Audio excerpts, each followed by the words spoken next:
왔어요? 지금 집안에 냄새 배거 안 보여요? 이 집이 어머님 혼자 사는 집이에요?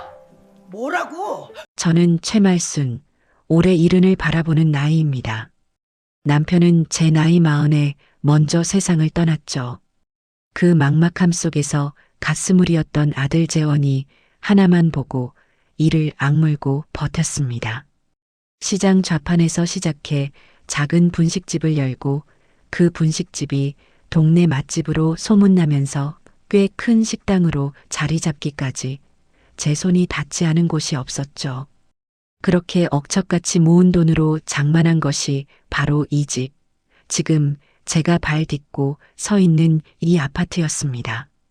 재원이 장가갈 때쯤엔 식당도 정리하고 이 집에서 조용히 노후를 보내는 것이 제 유일한 낙이었어요.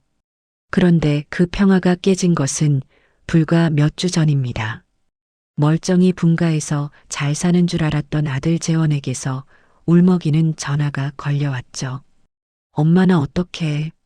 나 망했어. 재원이는 모아둔 돈을 전부 주식에 넣었다가 하루아침에 날려버렸다고 했습니다. 월세 낼 돈도 없어서 당장 길거리에 나앉게 생겼다는 아들의 절박한 목소리 뒤로 며느리 수진의 날카로운 목소리가 전화기 너머로 새어나왔습니다. 당신 엄마 집 있잖아. 거기 들어가서 살면 되지. 뭘 울고 있어. 당장 전화해서 방 빼놓으라고 해. 저는 그 전화를 끊고 한숨을 쉬었습니다. 아들 녀석의 철없음에도 화가 났지만 며느리의 그 당당한 요구가 더 기가 막혔죠. 하지만 어쩌겠습니까? 하나뿐인 아들이 길바닥에 나앉는다는데 부모로서 모른 척할 수는 없었어요. 결국 저는 제 노후의 안식처였던 이 집의 문을 활짝 열어주었습니다. 그것이 제 불행의 시작이 될 줄은 꿈에도 모른 채 말이죠. 합가 첫날 아침부터 이삿짐 센터 직원들이 쿵쿵거리며 짐을 날랐습니다. 재원이는 죄 지은 사람처럼 고개만 푹 숙이고 있었지만 며느리 수진의 태도는 완전히 달랐어요. 그녀는 마치 새 집을 구경 온 손님처럼 팔짱을 낀 채 거실을 휙 둘러보더군요. 어머님, 집이 생각보다 좀 좁네요. 저희 짐이 많아서 다 들어갈지 모르겠어요. 저는 제 귀를 의심했습니다. 신세지러 온 사람의 입에서 나올 소리는 아니었죠. 여기가 저희 신혼집보다 평수는 넓은데 구조가 옛날식이라 그런가. 집 놓기가 애매하네. 재원이가 옆에서 수진의 팔을 잡아 끌며 눈치를 줬습니다. 수진아, 그만해. 엄마, 저희 신세 좀 질게요. 하지만 수진은 아랑곳하지 않고 안방 문을 쓱 열어보더군요. 어머님, 안방은 저희가 써야겠어요. 저희 침대가 커서 작은 방에는 안 들어가거든요. 어머님은 저기 건넌방 쓰시면 되겠네요. 제 집, 그것도 평생 남편과 함께 쓰고 남편이 떠난 후에도 유일하게 그 사람의 흔적이 남아있는 그 안방을 오자마자 자기들 침대가 크다는 이유로 내놓으라고 하는 겁니다. 저는 어이가 없어서 헛웃음이 나왔죠. 수진아, 그건 안 되겠다. 안방은 너희 아버님 제사상 차리는 곳이고 내가 쓰는 방이다. 너희는 건넌방 쓰거라. 거기도 둘이 쓰기에 충분히 넓어. 제 단호한 말에 수진의 표정이 순간 싸늘하게 굳었습니다. 그녀는 입을 삐죽이며 재원이를 쏘아붙이더군요. 재원 씨, 맞죠? 어머님 저러시는 거. 이럴 거면 우릴 왜 들어오라고 하셨대? 재원이는 그저 엄마 미안해라는 말만 중얼거리며 제 눈을 피했습니다. 저는 그날 이 길고 긴 싸움이 아들 녀석의 무능함에서 시작됐다는 것을 깨달았죠. 짐 정리가 대충 끝나고 저녁 시간이 되었습니다. 그래도 아들 녀석이 망해서 들어왔는데 밥이라도 따뜻하게 먹여보내야겠다는 생각에 저는 아침부터 장을 봐서 진수성찬을 차렸습니다. 재원이가 좋아하는 갈비찜에 잡채, 여러 가지 나물까지 정성껏 만들었죠. 재원아, 수진아, 밥 밥 먹어라. 재원이는 우와, 엄마. 이게 얼마만이야라며 반색을 하며 식탁에 앉았습니다. 하지만 수지는 식탁을 위아래로 훑어보더니 미간을 찌푸렸습니다. 어머님, 왜 그러니? 어서 수저 들지 않고. 이 수저 언제 적 거예요? 손잡이 무늬가 다 까졌잖아요. 그건 제가 결혼할 때 친정 어머니가 장만해 주신 은수저 세트였습니다. 세월의 흔적이 묻은 귀한 물건이었죠. 그리고 이 그릇들은 짝도 안 맞네요. 이건 꽃무늬고 저건 그냥 흰색이고 정신 사나워요. 다 제가 아끼던 사기 그릇들이었습니다. 손님 올 때나 꺼내던 것들이었죠. 깨끗하게 다 삶고 닦은 거다. 어서 먹기나 해. 제가 퉁명스럽게 말하자 수지는 숟가락을 드는 신용만 하더니 이내 탁 내려놓았습니다. 아니, 깨끗한 게 문제가 아니고요. 찝찝해서요. 뭐가 찝찝해? 솔직히 남이 쓰던 걸 제가 어떻게 써요. 어머님이 쓰시던 거잖아요. 저희는 따로 식기 사서 쓸게요. 재원이가 당황해서 말렸습니다. 수진아, 왜 그래? 엄마가 정성껏 차리셨잖아. 재원 씨는 이게 괜찮아요? 나는 이런 데다 밥 못 먹겠어요. 입맛 버렸어. 수지는 그렇게 말하고는 자리에서 일어나 방으로 휙 들어가 버렸습니다. 거실에는 무거운 침묵만이 남았죠. 재원이는 제 눈치를 살피며 갈비찜 한 점을 입에 넣었습니다. 엄마, 미안해. 수진이가 유난히 깔끔 떠는 성격이라 그래. 엄마가 이해 좀 해줘. 이해라. 깔끔한 것과 예의 없는 것은 다른 겁니다. 저는 그날 제가 정성껏 차린 음식이 마치 먹다 남은 음식물 쓰레기처럼 느껴졌어요. 그래, 이게 시작이겠구나. 저는 차갑게 식어가는 잡채를 바라보며 생각했습니다. 다음 날 아침은 더 가관이었죠. 어젯밤의 냉랭한 기운이 채 가시지 않은 부엌에서 저는 습관처럼 늘 쓰던 행주를 빨아 식탁을 닦고 있었습니다. 그때 안방에서 나온 수진이 그 모습을 보고 기겁하며 달려왔습니다. 어머님, 지금 뭐 하시는 거예요? 저는 영문을 몰라 며느리를 쳐다봤습니다. 식탁 닦는다. 왜? 그거요. 그 행주 아니에요? 어머님, 그걸로 어제 싱크대도 닦고 그릇 물기도 닦으셨잖아요. 그래. 빨아서 삶아서 쓰는 거다. 뭐가 문제야? 그러자 수지는 질색팔색을 하며 제 손에서 행주를 낚아챘습니다. 그것도 아주 더러운 것을 만진다는 듯이 손가락 2개로 집어서 싱크대 구석에 던져버리더군요. 세상에, 어머님, 행주에 세균이 얼마나 많은지 모르세요? 그걸로 식탁을 닦아요? 우리가 밥 먹는 데를? 그녀는 제 대답은 들을 생각도 없다는 듯 자기 방으로 쪼르르 달려가더니 커다란 소독용 물티슈통을 들고 나왔습니다. 그리고는 식탁을 박박 문지르기 시작했죠. 슥슥 소리와 함께 코를 찌르는 알코올 냄새가 부엌에 진동했습니다. 식탁은 이런 소독용 티슈로 닦는 거예요. 한 번 쓰고 버리는 거 아셨어요? 마치 어린애를 훈계하는 듯한 말투였습니다. 어머님이 방금 그 더러운 걸로 식탁을 다 문질러 놔서 소독약 다 쓰게 생겼네. 아, 진짜. 그때 마침 재원이가 부스스한 얼굴로 방에서 나왔습니다. 무슨 일이야, 아침부터. 수지는 기다렸다는 듯이 재원이에게 일러 바쳤죠. 봤어요, 재원 씨? 어머님이 저 더러운 행주로 식탁 닦는 거? 나 저 식탁에서 밥 못 먹어요. 토할 것 같아. 토할 것 같아. 그 말이 제 가슴에 비수처럼 꽂혔습니다. 제 평생의 삶이, 제가 이 집을 갖고 온 방식이 한순간에 더럽고 토할 것 같은 것이 되어버렸어요. 재원이는 아내와 저 사이에서 어쩔 줄 몰라 하며 머리만 극적였습니다. 저는 소독약 냄새로 범벅이 된 식탁을 차갑게 바라보며 말했습니다. 그렇게 깨끗해서 너는 어찌 사니? 나는 평생 그렇게 살았다. 이 집도 그렇게 닦으면서 너희 아빠랑 재원이 키웠고, 제 말에 수지는 코웃음을 쳤습니다. 그러니까 문제죠. 그건 옛날 방식이고요. 아, 몰라요. 저는 아무튼 이 식탁 못 써요. 재원 씨, 우리 그냥 식탁 새로 사요. 어머님이랑 같이 쓰는 거 너무 찝찝해. 저는 그 순간 깨달았습니다. 며느리가 문제 삼는 것은 낡은 그릇이나 행주가 아니었어요. 바로 저 시어머니 최말순이라는 존재 자체를 찝찝하고 더럽게 여기고 있다는 것을요.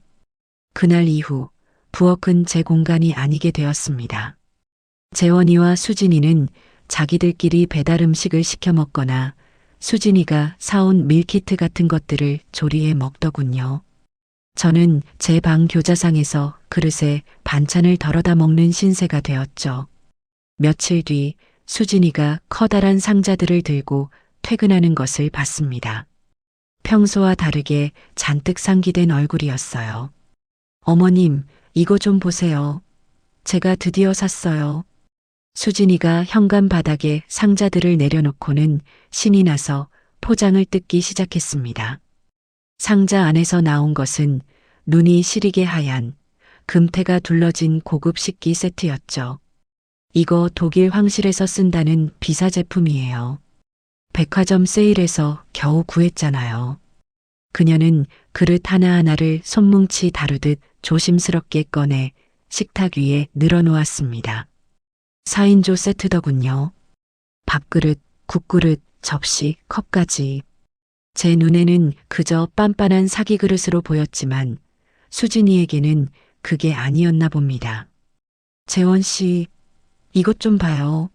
너무 예쁘지 않아요? 마침 방에서 나온 재원이도 비싸 보이는데 당신이 이런 걸 다 샀어? 라며 감탄했습니다. 수진이는 으쓱하며 재원이 뺨에 입을 맞추더군요. 이제 우리도 좀 격식 있게 먹고 살아야죠. 안 그래요? 그러더니 수진이는 갑자기 부엌 찬장으로 망설임 없이 걸어갔습니다. 그리고는 의자를 밟고 올라서서 제가 평생 아끼며 모아온 그릇들을 꺼내기 시작했어요. 수진아, 지금 뭐 하는 거니? 아, 어머님 그릇들이요? 이거 이제 자리만 차지하니까 좀 치우려고요. 치우다니, 그거 다 내가 아끼는 것들이다.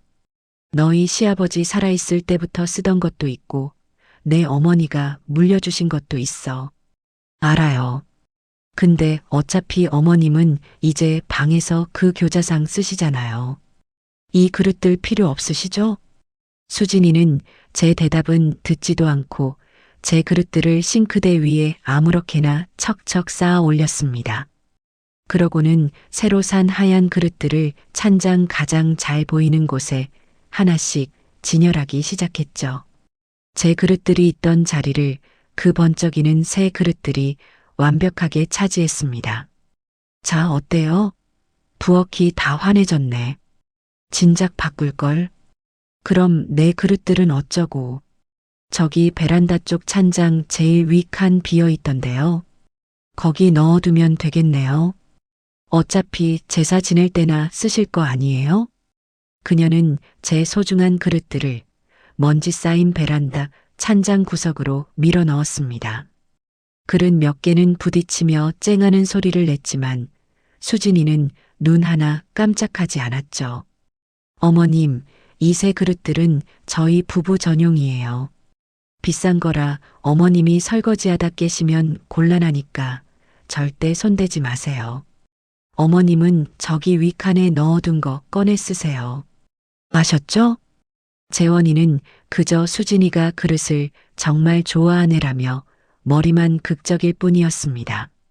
저는 그날 제 부엌에서 제 그릇들이 추방당하는 것을 속수무책으로 지켜봐야 했어요. 이제 이 부엌에서 제 흔적은, 제 역사는 완벽하게 지워지고 있었습니다. 수진이가 그어놓은 보이지 않는 선은 이제 하얀 비사 그릇이라는 물리적인 장벽이 되어 저를 밀어내고 있었죠. 그릇 사건 이후로 며칠간은 숨막히는 정적이 흘렀습니다.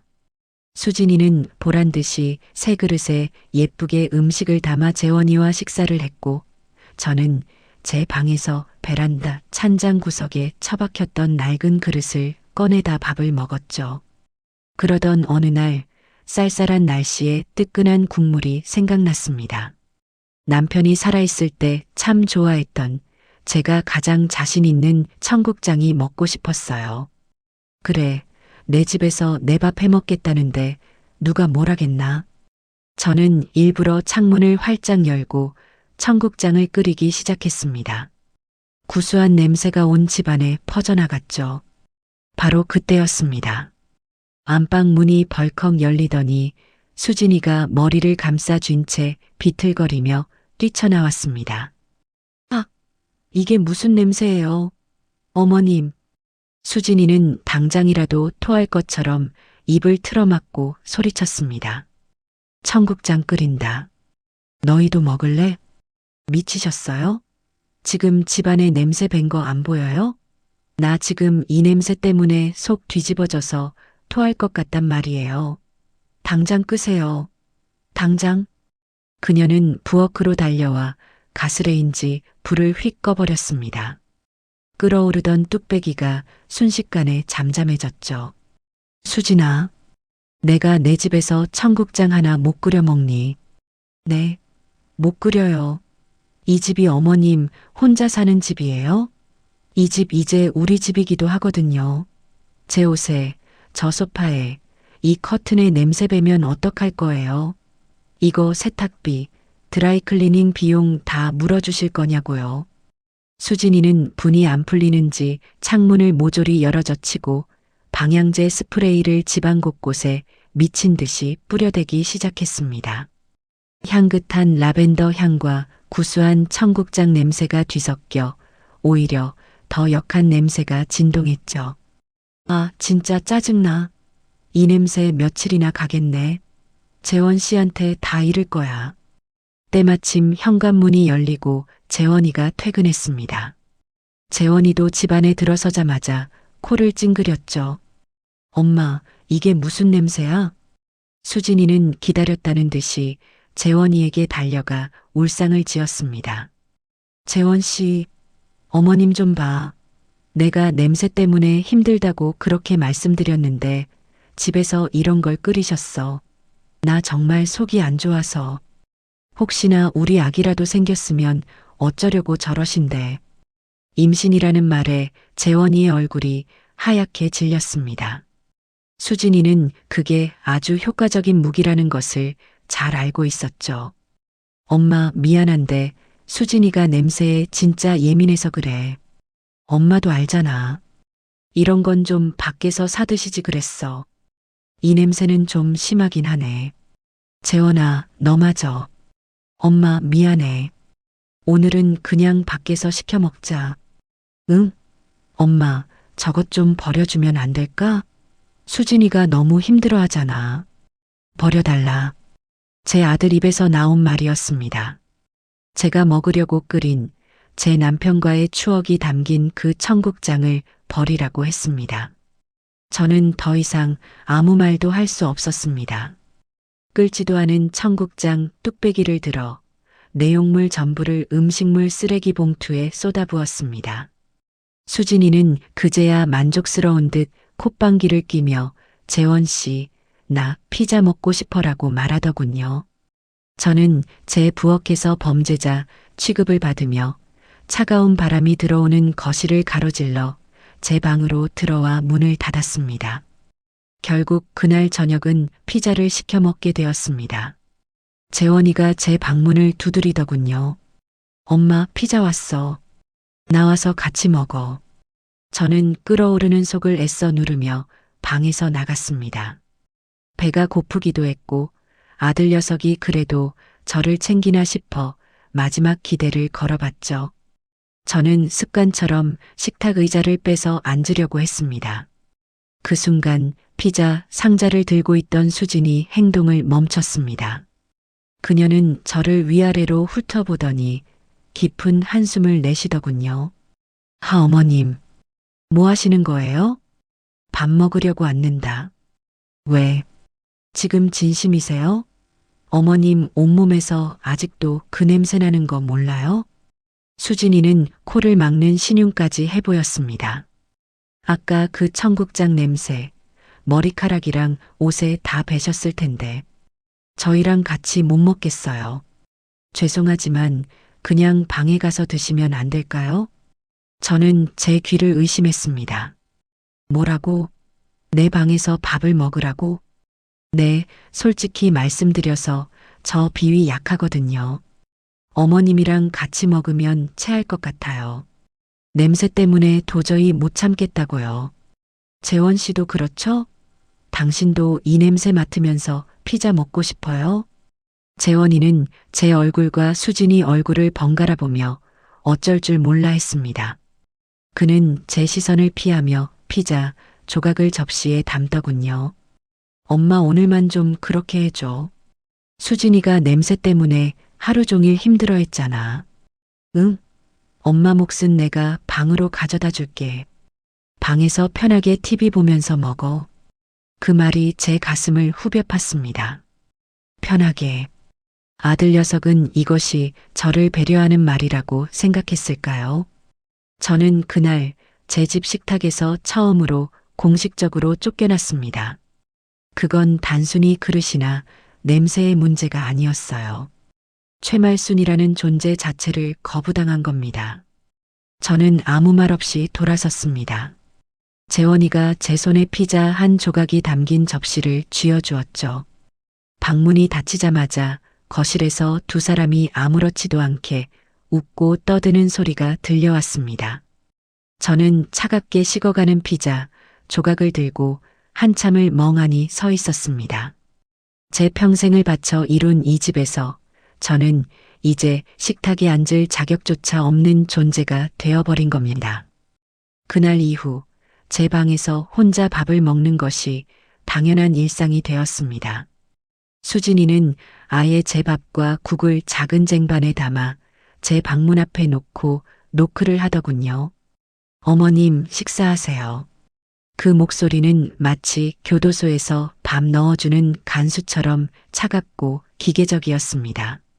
며칠 그렇게 방바닥에 쟁반을 놓고 밥을 먹다 보니 허리와 무릎이 쑤셔왔습니다.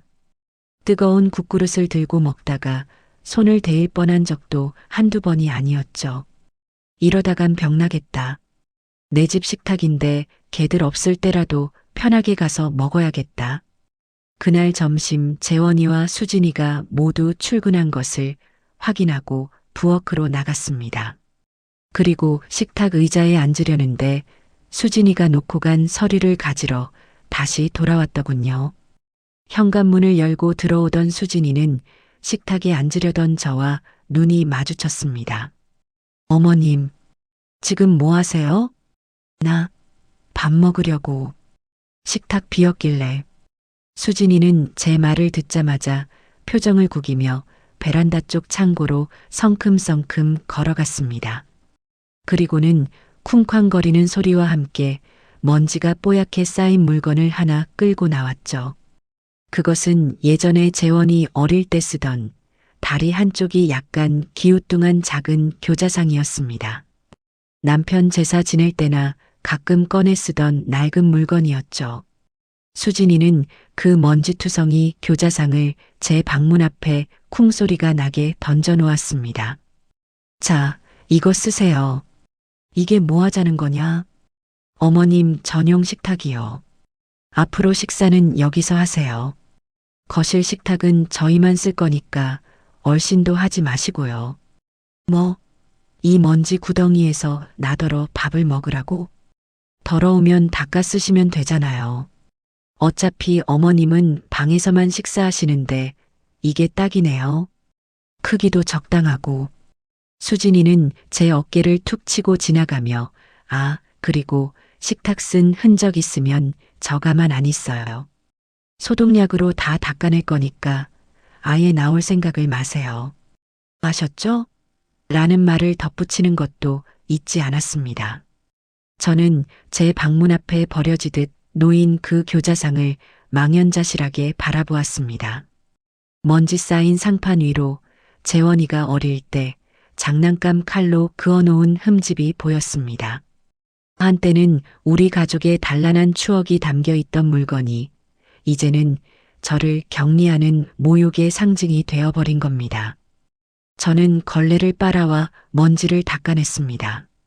제 얼굴을 닦는 것인지 상을 닦는 것인지 모를 만큼 비참한 심정이었죠. 그날 밤 저는 잠도 자지 않고 재원이를 기다렸습니다. 이 모욕을, 이 수치를 아들 녀석에게는 알려야 했습니다. 아들만은 제 편이 되어줄 거라 믿고 싶었죠. 재원이가 피곤한 기색으로 집에 돌아왔을 때 저는 방문 앞에 놓인 교자상을 가리키며 녀석을 붙잡았습니다. 재원아, 엄마 왜 그래? 피곤한데. 너도 봤니? 수진이가 나한테 한 짓. 재원이는 교자상을 힐끗 보더니 시선을 피했습니다. 응? 뭘? 저 상 말이다. 수진이가 나더러 앞으로 저기서 밥을 먹으란다. 내가 이 집에서 하녀야? 내가 짐승이냐고. 저는 목소리를 높였습니다. 하지만 재원이는 제가 그토록 듣고 싶었던 말을 해주지 않았습니다. 녀석은 깊은 한숨을 내쉬더군요. 제가 요즘 가장 듣기 싫어하는 그 소리를요. 엄마 제발 좀. 수진이가 예민해서 그래. 당신이 좀 참아줘. 그냥 방에서 먹는 게 뭐 그리 대수야. 어차피 혼자 먹는 거 상이라도 있는 게 낫지 않아? 뭐? 그게 지금 내 입에서 나올 소리야? 큰일도 아니잖아. 엄마, 나 지금 회사 일도 힘들어 죽겠어. 주식 망해서 여기 들어온 것도 쪽팔린데 집에서까지 엄마랑 수진이랑 싸우는 거 지켜봐야겠어? 엄마가 어른이잖아. 엄마가 그냥 수진이 비위 좀 맞춰주면 안 돼? 엄마가 어른이잖아. 그 말이 제 모든 기대를 산산조각 냈습니다. 어른이니까 참아라. 어른이니까 양보해라. 결국 저더러 이 모든 부당함을 감수하라는 말이었습니다. 제 아들은 이미 수진이의 남편일 뿐 제 아들이 아니었습니다. 그래, 내가 어른이지. 내가 어른이라서 너 같은 놈을 낳고 내 마누라한테 이런 취급을 당해도 가만히 있어야 하는 어른이지. 엄마, 말 좀. 됐다. 들어가 쉬어라. 나도 피곤하다. 저는 재원이를 밀치고 방으로 들어와 문을 잠가버렸습니다. 저는 완벽하게 혼자가 되었습니다. 이 집에서 제 편은, 아니, 제 입장을 생각해주는 사람은 단 한 명도 없었습니다. 며칠이 더 흘렀습니다. 저는 이제 포기한 사람처럼 그 낡은 교자상에서 끼니를 해결했습니다. 수진이는 제가 얌전히 굴자 만족스러워하는 눈치였죠. 그들은 이제 저를 방에 있는 가구 정도로 취급하는 것 같았습니다. 그날 밤 저는 목이 말라 물을 마시러 가려고 방문을 살짝 열었습니다. 거실에는 불이 꺼져 있었지만 안방에서 재원이와 수진이가 나누는 대화 소리가 새어나왔습니다. 녀석들은 제가 이미 잠든 줄 알았겠죠. 아, 진짜 짜증나. 언제까지 저렇게 방에다 밥 차려드려야 해? 그것도 일이라고. 그냥 요양원 보내버리면 안 돼? 수진이의 짜증 섞인 목소리였습니다. 무슨 소리야? 집이 엄마 명의인데 요양원 비용은 누가 대고? 재원이의 기어들어가는 목소리가 들렸죠. 그러니까 명의만 빨리 넘겨받으면 되잖아. 재원 씨가 아들이니까 잘 구슬려 보라고. 내가 왜 재원 씨 빚 때문에 이런 집구석에 들어와서 저 늙은이 시중까지 들어야 하는데? 저는 숨을 죽였습니다. 솔직히 말해서 수진이의 목소리가 한층 더 날카로워졌습니다. 나 어머님이랑 같은 밥상에서 밥 먹기 싫어. 아니, 같은 공간에서 숨 쉬는 것도 싫다고. 늙은이 냄새나고 더럽잖아. 재원 씨는 안 그래? 아무리 당신 엄마지만 솔직히 역겹지 않아? 더럽다. 역겹다. 저는 제 심장이 바닥까지 곤두박질 치는 것을 느꼈습니다. 저는 제 아들이 당장이라도 소리를 지르며 자기 아내의 뺨이라도 갈기길 바랐습니다. 당신 지금 무슨 망발이야? 라고 소리쳐주길 바랐습니다. 하지만 거실을 가로지른 것은 긴 침묵이었습니다. 그리고 그 침묵을 깬 것은 제 기대를 무참히 짓밟는 재원이의 목소리였습니다. 알았어. 시끄러워. 내가 잘 말해볼게. 명예 이전. 제 아들 녀석은 저를 역겹다고 말한 아내의 말에 반박조차 하지 않았습니다. 오히려 그 모욕을 대가로 제 집을 넘겨받을 궁리를 하고 있었습니다. 저는 소리 없이 방문을 닫았습니다. 손이 덜덜 떨려 물컵을 놓칠 뻔했죠. 목이 타는 듯 했지만 물을 마실 생각도 나지 않았습니다. 더럽다고. 내가 내 아들에게 역겨운 존재라고. 그 순간 제 안에 무언가가 뚝 하고 끊어졌습니다. 슬픔이나 분노가 아니었어요. 그보다 훨씬 차갑고 단단한 것이 제 가슴 속에서 자리 잡았습니다.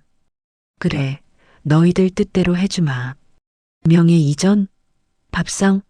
다 좋다. 하지만 너희가 원하는 방식은 아닐 거다. 저는 그날 밤 낡은 교자상 앞에서 결심했습니다. 이 지옥 같은 집을 내 손으로 끝내겠다고요. 그날 밤 이후로 저는 변했습니다. 더 이상 재원이에게 하소연하지도 수진이의 말에 대꾸하지도 않았죠. 그저 유령처럼 조용히 제 방에 머물며 때가 되면 밥을 먹고 잠을 잤습니다. 그들은 제가 드디어 포기했거나 기가 꺾였다고 생각했겠죠. 하지만 저는 그들 모르게 제 계획을 세우고 있었습니다. 수진이의 위생 강박은 날이 갈수록 심해졌습니다.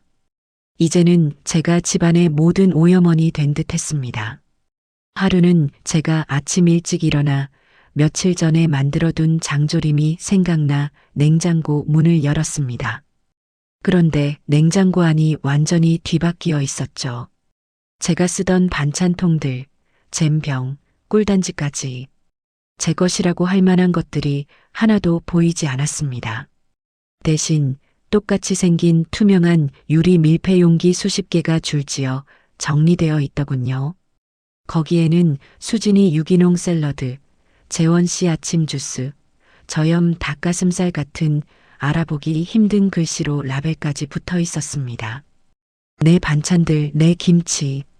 저는 혹시나 싶어 아래 칸 김치 냉장고를 열어보았습니다. 아니나 다를까 낡은 김치 냉장고 구석 칸에 제 반찬통 두어 개가 처박혀 있었습니다. 그것도 제가 만든 장조림 같은 게 아니라 먹다 남은 멸치볶음 같은 것들 뿐이었죠. 저녁에 퇴근한 수진이에게 물었습니다. 수진아, 냉장고에 있던 내 반찬들 다 어디 갔니? 수진이는 화장 지우는 솜을 얼굴에 문지르며 대수롭지 않게 대답했습니다. 아, 그거요? 다 버렸어요. 뭐, 그걸 왜 버려? 아직 먹을 수 있는 것들인데. 언제 만든 건 줄 알고요? 냄새나고 곰팡이 폈을지도 모르고. 그런 걸 냉장고에 같이 두니까 다른 음식까지 세균 옮잖아요. 안 그래도 어머님 손 탄 거라 찝찝했는데 잘 됐죠. 그럼 나는 뭘 먹고. 대신 저기 김치 냉장고 제일 아래 칸, 어머님 전용 칸으로 만들어 드렸어요. 냄새 안 나는 마른 반찬 같은 것만 거기 보관하세요. 아, 그리고 수진이가 제게 손가락질하며 경고했습니다. 이쪽 메인 냉장고 문은 절대 열지 마세요. 저희 음식에 어머님 균 묻는 거 딱 질색이니까. 물도 그냥 정수기에서 바로 받아 드시고요. 아셨어요? 균. 이제 저는 제 집 냉장고 문도 열지 못하는 균 덩어리가 되었습니다. 저는 재원이가 좋아하는 장조림을 만들던 제 손을 가만히 내려다보았습니다. 이 손이 그렇게 더러운가? 저는 아무 말 없이 제 방으로 돌아왔습니다. 그래, 마음껏 깨끗하게 살아보거라. 며칠 뒤에는 세탁실에서 일이 터졌습니다. 제가 며칠간 모아둔 제 속옷과 겉옷 몇 벌을 세탁기에 돌리고 난 뒤였죠. 오후에 잠시 바람이라도 쐴까 하고 거실로 나오는데 세탁실에서 윙하고 세탁기 돌아가는 소리가 요란하게 들렸습니다. 이상하다. 수진이랑 재원이는 출근했는데 저는 조용히 세탁실 문을 열어보았습니다. 그리고 그 자리에서 얼어붙고 말았죠. 세탁기 안에는 빨래가 하나도 들어있지 않았습니다. 빈 세탁기가 삶음통 살균 코스로 거품을 내뿜으며 세차게 돌아가고 있었어요. 그리고 그 앞에는 팔짱을 낀 수진이가 서 있었습니다. 그녀는 회사를 조퇴하고 온 모양이었습니다. 수진아, 지금 뭐 하는 거니? 세탁기가 비었는데. 수진이는 저를 돌아보지도 않고 대답했습니다. 아, 어머님이 아까 쓰셨잖아요. 소독하는 거예요. 소독? 멀쩡한 세탁기를 왜? 어머님 속옷반 세탁기에 제 속옷이랑 재원 씨 셔츠를 어떻게 같이 돌려요? 찝찝하게. 균 옮으면 어떡해요. 기가 막혀서 말이 나오지 않았습니다. 물 낭비, 전기 낭비는 둘째치고 제가 쓴 세탁기를 소독해야 할 만큼 저를 더럽게 여긴다는 그 태도가 저를 참을 수 없게 만들었습니다. 내가 쓴 게 뭐 어때서? 내가 무슨 전염병 환자야? 됐고요. 앞으로 어머님 빨래는 그냥 손으로 조물조물해서 방에 넣으세요. 이 세탁기는 이제부터 저희만 쓸 거니까 손대지 마세요. 뭐라고? 저 세탁기 내가 산 거야. 그럼 뭐예요? 지금 쓰는 사람이 저인데. 아무튼 그렇게 하세요. 또 어머님 빨래 넣은 거 걸리기만 해봐요. 그땐 이 세탁기 갖다 버릴 거니까. 수진이는 마치 제게 마지막 통보를 하듯 쏘아붙이고는 방으로 들어가 버렸습니다. 저는 텅 빈 채 거품만 내뿜으며 돌아가는 세탁조를 한참이나 바라보았습니다. 제 신세가 꼭 저 텅 빈 세탁기 같았죠. 겉은 멀쩡하지만 속은 텅 비어 그저 남의 손에 의해 쓸모없이 돌아가고만 있는 그들의 격리는 이제 식탁과 부엌, 세탁실을 넘어 집안의 모든 공간으로 확장되었습니다. 이 집에는 화장실이 2개 있었습니다. 안방에 딸린 비교적 새 것과 거실에 있는 낡은 공용 화장실이었죠. 그들은 안방을 차지했으니 당연히 안방 화장실을 썼고 저는 거실 화장실을 썼습니다.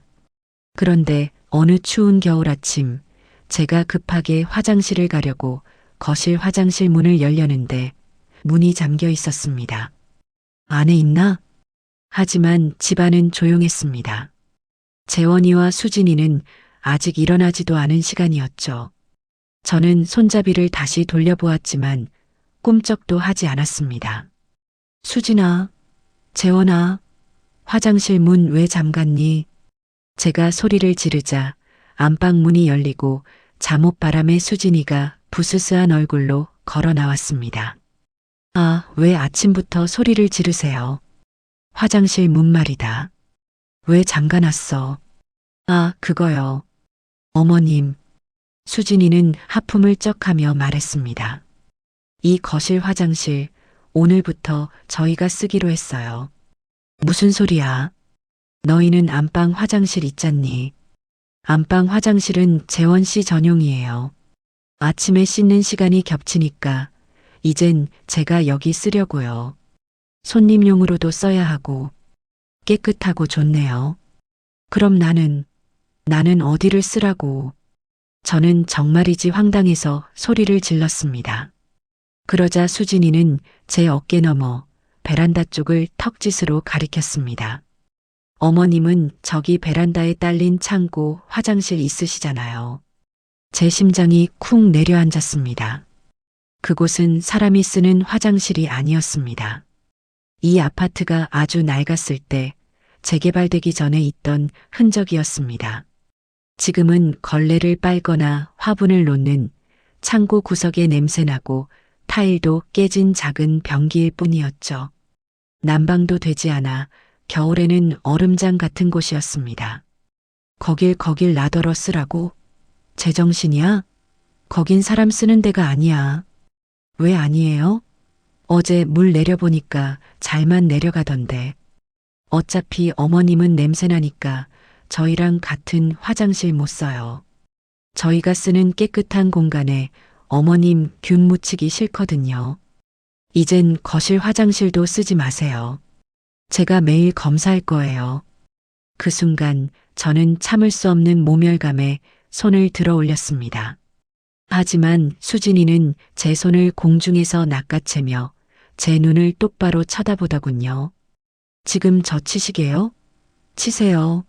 치고 이 집에서 당장 쫓겨나시든가. 그녀의 눈빛은 확신에 차 있었습니다. 제가 아들 때문에, 이 집 때문에 꼼짝 못할 거라는 확신이었죠. 저는 부들부들 떨리는 손을 내렸습니다. 그래, 알았다. 알았어. 저는 얼음장 같은 베란다, 화장실로 향했습니다.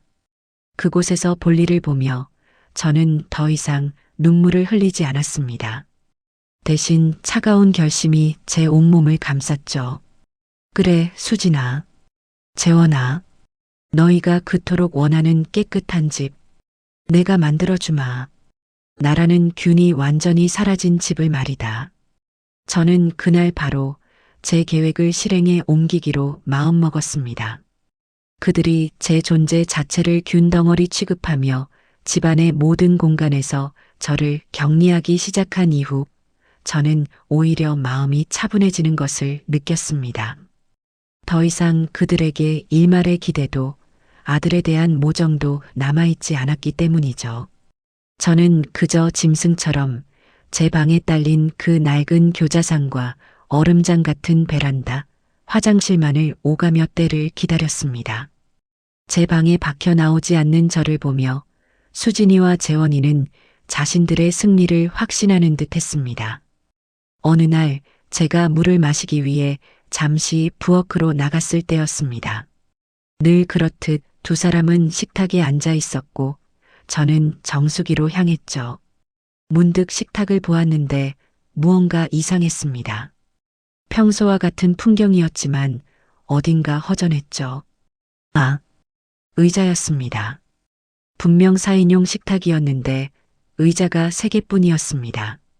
재원이와 수진이가 앉은 의자, 그리고 그들 맞은편에 비어있는 의자 하나. 원래 제자리, 그러니까 식탁의 상석이었던 곳의 의자가 감쪽같이 사라진 겁니다. 수진아. 저는 물컵을 든 채 물었습니다. 수진이는 스마트폰에서 눈을 떼지 않은 채 건성으로 대답했죠. 왜요? 여기 있던 의자 하나 어디 갔니? 그제야 수진이는 고개를 들고 제가 가리키는 곳을 힐끗 보더군요. 그러더니 아, 그 의자요? 라며 별일 아니라는 듯 어깨를 으쓱했습니다. 저기 베란다 창고에 치워버렸어요. 뭐, 멀쩡한 의자를 왜 치워? 보세요. 어차피 3인 가족인데 의자가 4개일 필요 없잖아요. 자리만 차지하고. 그리고 저쪽이 베란다 나가는 길목이라 그 의자 때문에 자꾸 동선이 꼬이더라고요. 안 그래도 좁아 죽겠는데 거추장스러워서요. 거추장스러워서 제가 앉던 의자가 그들의 동선에 방해가 되는 거추장스러운 물건이 되어버린 겁니다. 어차피 어머님은 이제 식탁에서 식사 안 하시잖아요. 방에서 그 교자상 편하게 쓰시는데 식탁 의자 필요 없으시죠? 오히려 거실이 넓어 보여서 훨씬 낫네요. 재원이가 옆에서 거들었습니다. 그러게 엄마. 엄마 방에서 편하게 드시는데 의자 필요 없잖아. 수진이가 정리 잘했네. 집이 다 넓어 보인다. 저는 그들을 잠시 바라보았습니다. 3개의 의자만 덩그러니 놓인 4인용 식탁. 그 모습은 마치 이 집에서 제 존재가 물리적으로 거세당했음을 보여주는 듯 했습니다. 저는 더 이상 아무 말도 하지 않고 물컵을 들고 제 방으로 돌아왔습니다. 그래, 잘했다. 너희가 내 흔적을 지워줄수록 내 결심은 더 단단해지니까. 세 개의 의자. 참으로 보기 좋은 그림이었죠. 시간은 속절없이 흘러 제 생일이 다가왔습니다.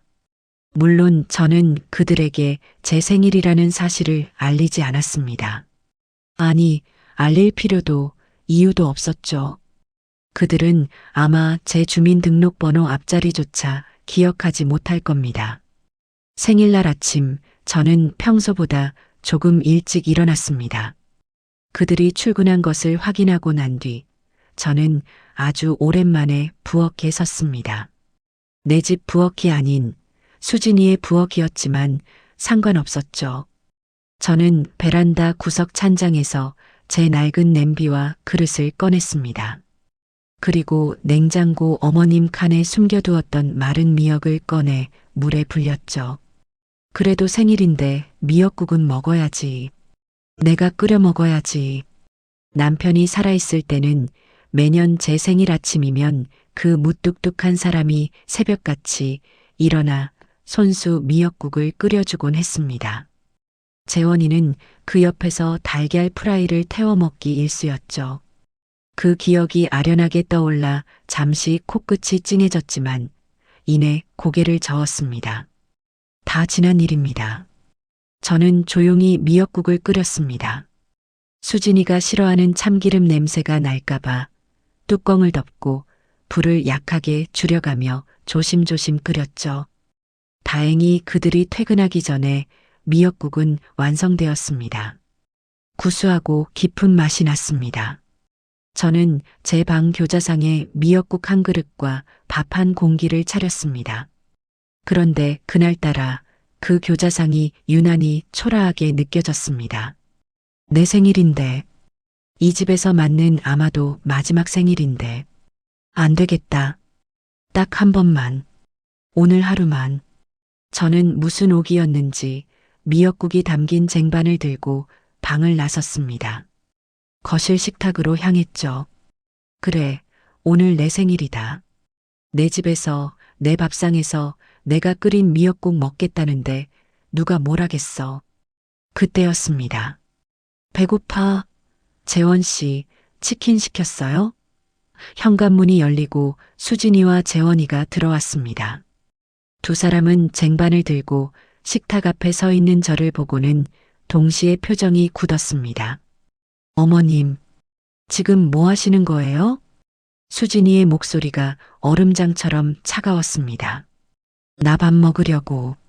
오늘은 그냥 여기서 먹을란다. 여기서요? 지금 제정신이세요? 수진이는 들고 있던 가방을 소파에 집어던지며 제게 다가왔습니다. 어머님 방에 그 교자상은 폼으로 드렸어요?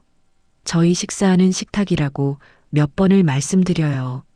당장 그거 들고 방으로 들어가세요. 재원이가 옆에서 제 눈치를 보며 말했습니다. 엄마, 왜 그래? 그냥 방에서 편하게 드시지.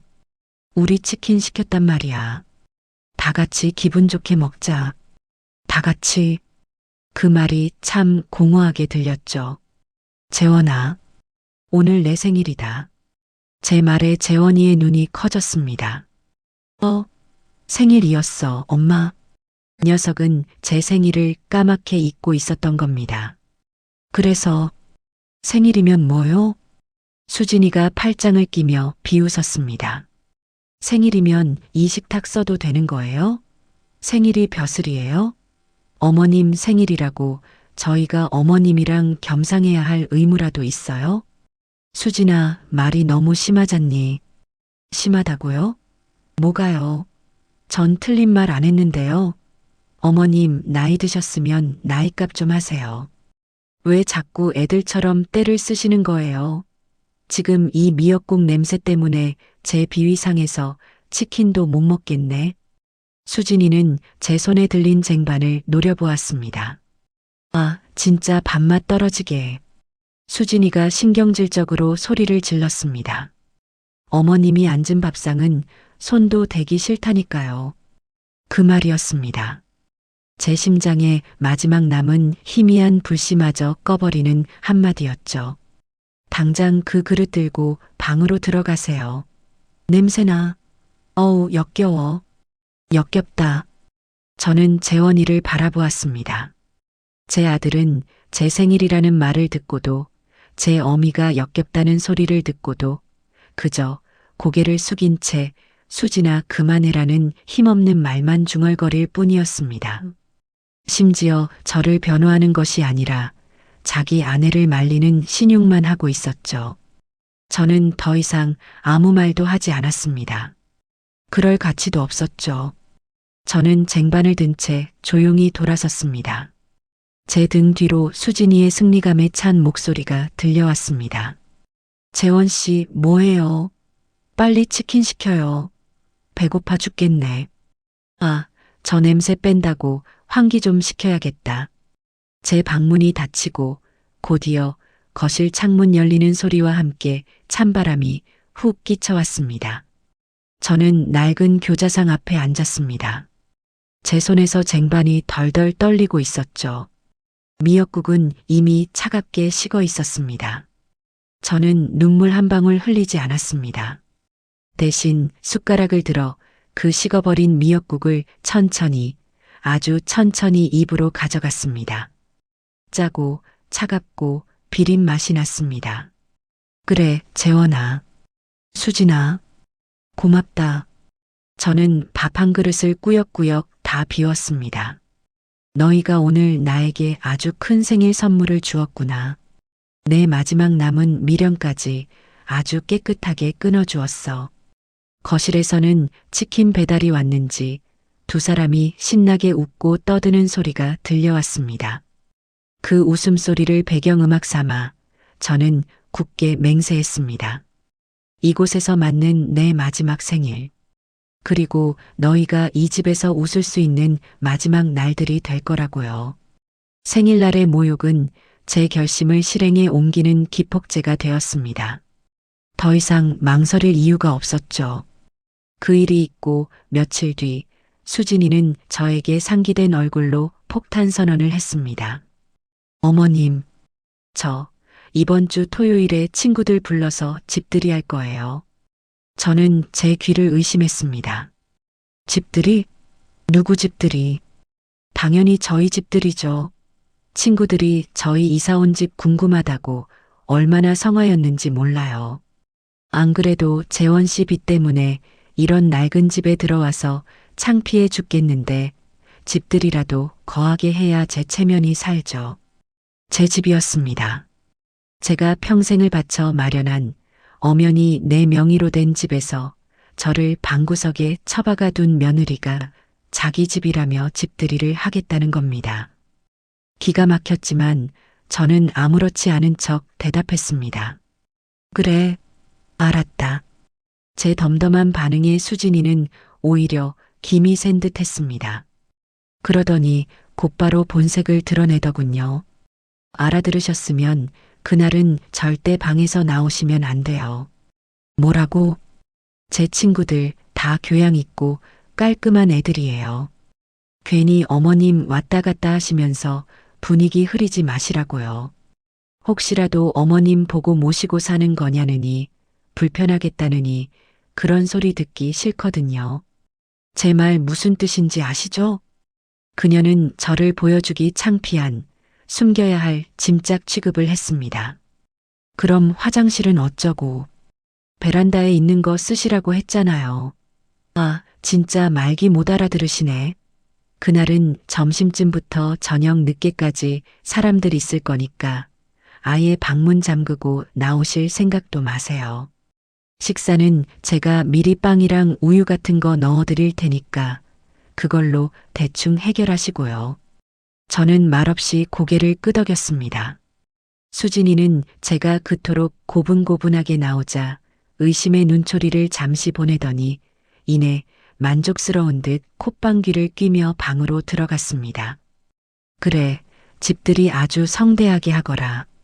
그게 내 마지막 파티가 될 테니까. 드디어 집들이 당일이 되었습니다. 아침부터 수진이는 분주했습니다. 재원이를 닥달해 거실을 쓸고 닦게 하고 주문한 고급 케이터링 음식들이 배달되어 오기 시작했죠. 맛있는 냄새가 온 집안에 진동했지만 저는 제 방에서 꼼짝도 할 수 없었습니다. 수진이는 약속대로 제 방에 모닝빵 몇 개와 우유 한 팩을 아침 일찍 던져주고 갔습니다. 오후가 되자 초인종이 울리기 시작했습니다. 수진이의 친구들인 듯 젊은 여자들의 하이톤의 목소리와 웃음소리가 거실을 가득 메웠습니다. 어머, 수진아. 집 너무 좋다. 여기가 그 말로만 듣던지 아파트야? 완전 부촌이네. 무슨 소리야? 그냥 낡은 아파트지. 그래도 뭐 둘이 살기엔 나쁘지 않아. 이게 낡았다고? 너 정말 재원 씨가 능력 있나 보다. 이런 데를 다 사주고. 수진이는 깔깔거리며 웃었습니다. 아니야, 그냥 재원 씨가 나 고생 안 시키려고 무리 좀 했지. 거의 4명이나 다름없어. 저는 방 안에서 그 모든 거짓말을 똑똑히 듣고 있었습니다.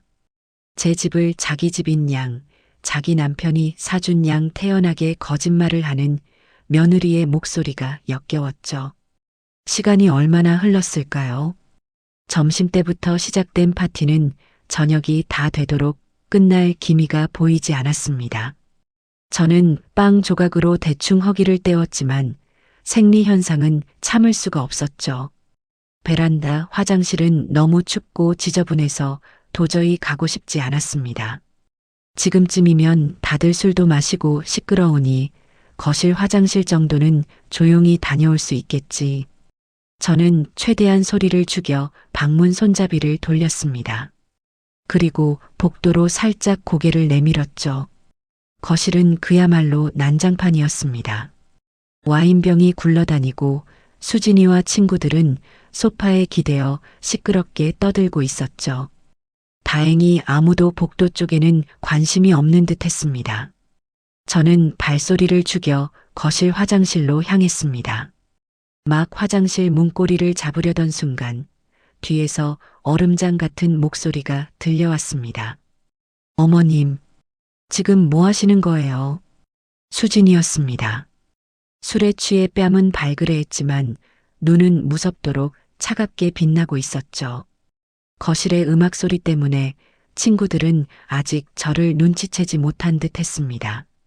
나 화장실 좀. 제가 방에서 나오지 말라고 했을 텐데요.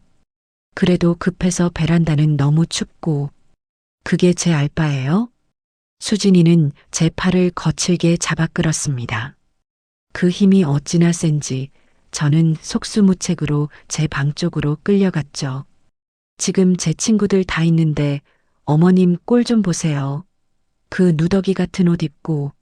제 친구들이 어머님 보면 뭐라고 생각하겠어요. 제가 쪽팔려서 정말. 이건 알아. 내가 내 집에서 화장실도 못 가. 시끄러워요. 어머님 집 아니라고요. 이제 곧 제 집 될 거니까. 수진이는 저를 방 안으로 거칠게 밀어 넣었습니다. 저는 힘없이 바닥에 엉덩방아를 찍고 말았죠. 다시는 나오지 마세요. 제 파티 망치기만 해봐요. 수진이는 제 면전에 대고 소리치더니 방문을 쾅 하고 닫아버렸습니다. 그리고 철컥. 저는 제 귀를 의심했습니다. 분명히 문 밖에서 잠금쇠가 걸리는 소리가 들렸습니다. 저는 멍하니 있다가 비틀거리며 일어나 방문 손잡이를 돌려보았습니다. 꿈쩍도 하지 않았습니다. 밖에서 문을 잠가버린 겁니다. 제 방은 원래 안에서는 잠글 수 있어도 밖에서는 열쇠가 없으면 잠글 수 없는 구조였습니다. 수진이가 일부러 자물쇠를 사다 달았거나 아니면 이중 잠금 장치를 걸어버린 게 틀림없었습니다. 저는 잠긴 방문 앞에 주저앉았습니다. 저를 제 집, 제 방에 가뒀습니다. 손님들 보기 창피하다는 이유로 늙은 어미를 방에 가둬버린 겁니다. 방음도 제대로 되지 않는 문 밖에서는 수진이가 아무 일도 없었다는 듯이 다시 밝은 목소리로 친구들과 떠드는 소리가 들려왔습니다. 아, 미안. 잠깐 벌레가 나와서. 벌레. 그 순간 제 안에 마지막 남은 무언가가 완전히 부서져 내렸습니다. 슬픔도 분노도 아니었습니다. 그것은 죽음과도 같은 차가운 무였습니다. 저는 그 차가운 방바닥에 앉아 문 밖에서 울려 퍼지는 그들의 행복한 웃음소리를 들었습니다. 밤이 깊어지고 새벽이 가까워져서야 문 밖이 조용해졌습니다. 그리고 한참 뒤 철컥하고 문이 열리는 소리가 들렸죠. 수진이가 술이 거나하게 취한 얼굴로 문에 기대어 서 있었습니다. 아, 깜빡했네. 주무셨어요? 뭐 상관없지만. 아, 피곤해. 수진이는 비틀거리며 자기 방으로 들어갔습니다. 저는 갇혀있던 방에서 천천히 걸어 나왔습니다. 난장판이 된 거실에는 술병과 음식물 쓰레기가 가득했습니다. 저는 그 한가운데 우두커니 서 있었습니다. 그래, 끝났다. 정말로 모든 게 끝났어. 저는 더 이상 이 집의 주인이 아니었습니다. 저는 그저 벌레였고 균이었고 갇혀도 싼 늙은이에 불과했습니다. 그날 밤 저는 한숨도 자지 않았습니다. 대신 제 통장과 도장, 그리고 신분증을 챙겼습니다. 날이 밝자마자 저는 제 인생에서 가장 중요한 결정을 실행에 옮기기 위해 이 지옥 같은 집을 나섰습니다. 다음 날 아침 저는 재원이와 수진이가 덜 깬 얼굴로 거실에 나오기 전에 집을 나섰습니다. 밤새 술에 취해 뻗어 있던 두 사람은 제가 현관문을 열고 나가는 소리조차 듣지 못했죠. 어머님, 일찍 어디 가세요? 제가 거실에서 제 외투를 챙겨 입자 마침 물을 마시러 나온 수진이가 눈을 개슴츠레 뜨고 물었습니다. 어젯밤 저를 가뒀던 일은 기억도 못하는 건지 아니면 기억하고도 모른 척하는 건지 그 태연한 얼굴이 소름 끼쳤습니다. 병원 좀 다녀오려고. 저는 미리 준비한 대답을 했습니다. 이 대답은 어젯밤 그 차가운 방바닥에서 생각해낸 제 계획의 첫 번째 단계였죠. 병원요? 어머님 어디 아프세요? 수진이의 목소리에 걱정은 단 1%도 없었습니다. 오히려 드디어라는 듯한 숨길 수 없는 기대감이 묻어났죠. 요즘 통다리도 쑤시고 허리도 아프고 밤에 잠도 잘 못 자고 아무래도 정밀 검사를 한번 받아봐야 할 것 같다. 나이도 있고 하니. 저는 일부러 다리를 절뚝이는 신용까지 하며 힘없는 목소리를 냈습니다. 아, 그러세요? 그럼 진료 잘 받고 오세요. 혹시 뭐 입원이라도 하셔야 한대요? 글쎄다. 가봐야 알겠지. 어쩌면 그냥 요양원 같은 데라도 알아봐야 할지도 모르겠다. 너희한테 짐 되기도 싫고. 제 입에서 요양원이라는 말이 나오자 수진이의 눈이 반짝 빛나는 것을 저는 놓치지 않았습니다. 그녀는 애써 입꼬리를 누르며 가증스러운 위로를 건넸습니다. 어머님, 무슨 그런 섭섭한 말씀을. 그래도 저희가 있는데. 하지만 어머님 건강이 제일 중요하니까요. 의사 선생님 말씀 잘 들어보세요. 그래, 다녀오마. 그때 안방에서 재원이가 부스스한 얼굴로 나왔습니다. 무슨 일이야? 아침부터 엄마 어디가? 병원 가신대. 건강검진 받으러. 몸이 안 좋으시다고. 수진이의 목소리는 평소와 다르게 아주 상냥했습니다. 재원이도 제 행색을 보더니 엄마 그래. 병원은 잘 다녀와. 결과 나오면 얘기해줘. 우리가 도울 일 있으면 돕고. 라며 어색하게 말했습니다. 그 돕는다는 말이 요양원 수속을 의미한다는 것을 저는 모를 리 없었죠. 저는 그들의 완벽한 착각과 기대를 뒤로하고 현관문을 나섰습니다. 심장이 이상하게 두근거렸지만 두렵지는 않았습니다. 오히려 해방감이 느껴졌죠. 저는 병원으로 가지 않았습니다. 제 발길이 향한 곳은 이 동네에서 가장 오래되고 가장 유능하기로 소문난 대박 공인중개사 사무소였습니다. 제가 이 아파트를 살 때도 신세를 졌던 곳이죠. 아니, 이게 누구요? 최 사장님 아니십니까? 요즘 식당은 어떠세요? 김 사장이 저를 보고 반갑게 맞이했습니다. 그는 제가 식당을 정리한 것을 아직 모르는 듯 했습니다. 오랜만이네요, 김 사장. 식당은 진작에 정리했어요. 오늘은 다른 일 때문에 왔습니다. 다른 일이라면? 저는 그의 맞은편 의자에 깊숙이 앉아 제 가방에서 등기권리증 사본을 꺼내 테이블 위에 올려놓았습니다. 이 집 팔려고요. 김 사장의 눈이 동그래졌습니다. 네, 이 집을요? 사장님 평생 모은 재산 1호 아니었습니까? 그걸 왜 파세요? 혹시 재원군한테 무슨 일이라도. 그런 거 아닙니다. 그냥 이제 저도 나이 들고 하니 다 정리하고 조용한 데로 가고 싶어서요. 아니 그래도 이건. 김 사장. 저는 그의 말을 잘랐습니다. 제 목소리는 낮고 단호했죠. 제가 지금 농담하러 온 거 아닙니다. 이 집 팔아주세요. 조건이 있습니다. 제 단호한 태도에 김 사장도 직감적으로 무언가 심상치 않은 일이 있음을 깨달은 듯 자세를 고쳐 앉았습니다. 첫째, 최대한 빨리 팔아야 합니다. 시세보다 조금 손해를 보더라도 현금으로 바로 치를 수 있는 사람이면 좋겠어요. 소위 말하는 금매로 내놓을 겁니다. 둘째, 그리고 가장 중요한 겁니다. 아주 조용히 진행해야 합니다. 절대 저희 아들 내외는 이 사실을 알아서는 안 됩니다. 네, 아드님 모르게 집을 파신다고요? 사장님, 그건 내 집이고 내 명의입니다. 내가 팔겠다는데 문제될 거 없잖아요. 김 사장은 그저 제 요구대로만 해주시면 됩니다. 하지만 집을 보러 와야 할 텐데요. 식구들이 있는데 어떻게 몰래. 그건 걱정 마세요. 저는 미리 생각해둔 계획을 말했습니다. 아들 내외는 평일 낮에는 둘 다 출근합니다. 아침 9시부터 저녁 6시까지는 집이 비어요. 집 보러 올 사람은 무조건 그 시간 안에 하루에 한두 팀씩만 조용히 보도록 해주세요. 제가 그 시간엔 병원에 가 있든 산책을 하든 핑계를 대고 밖에서 기다리고 있겠습니다. 그리고 절대 오픈하우스 같은 거 안 됩니다.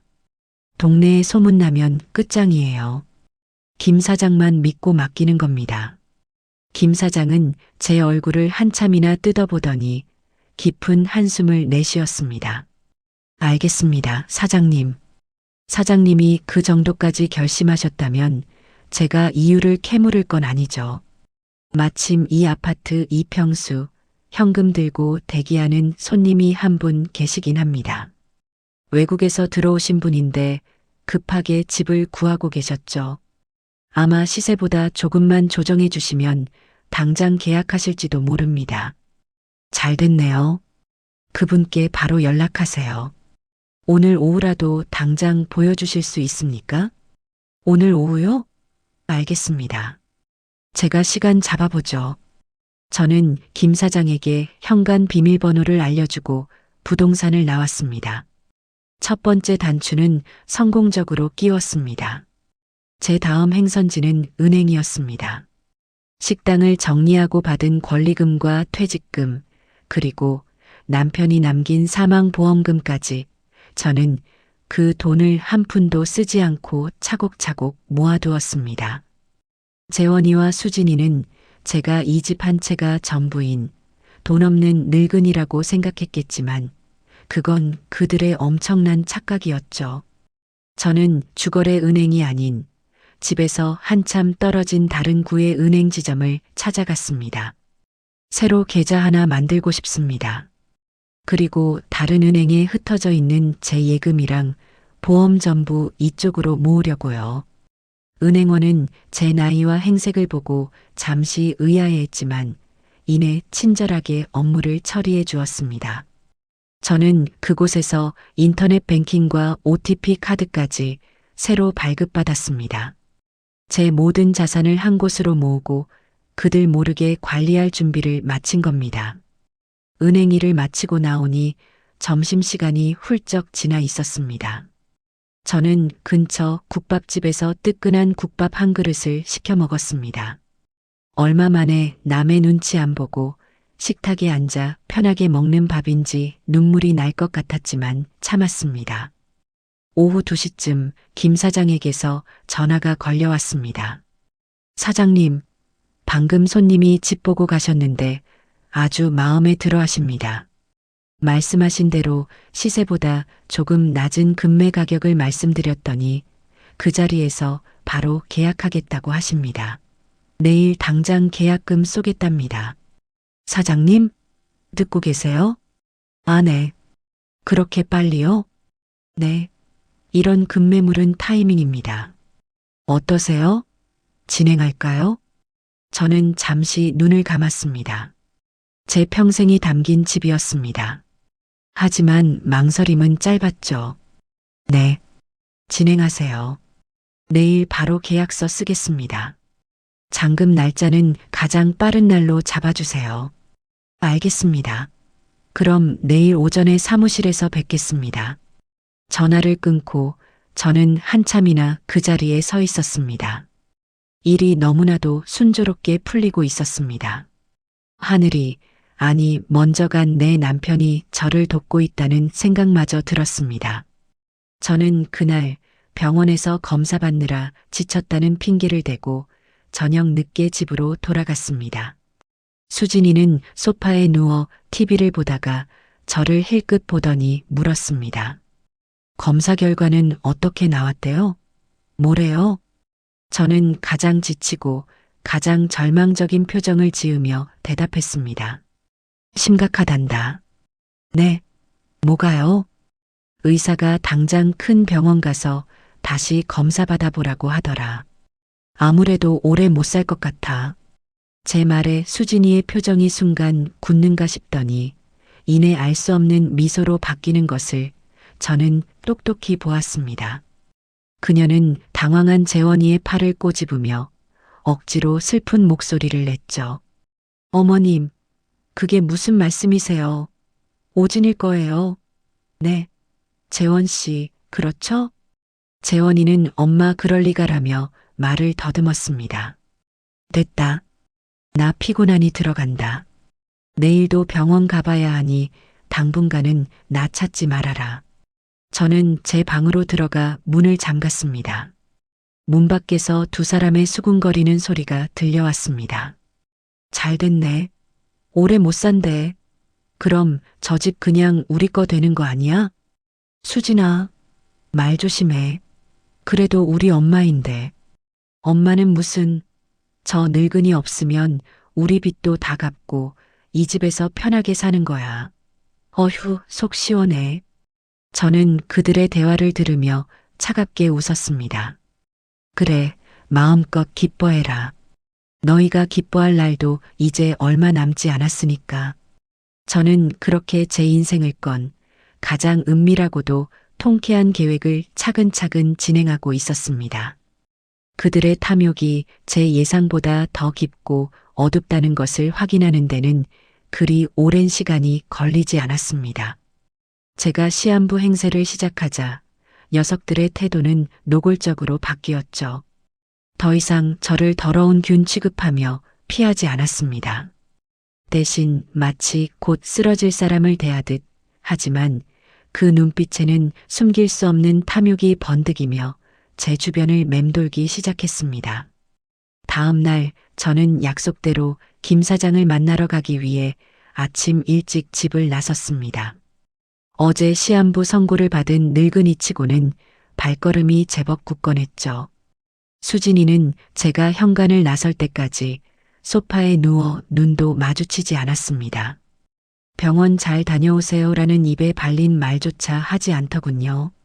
제가 오늘 내일하는 마당에 잘 보일 필요도 없다고 생각했겠죠.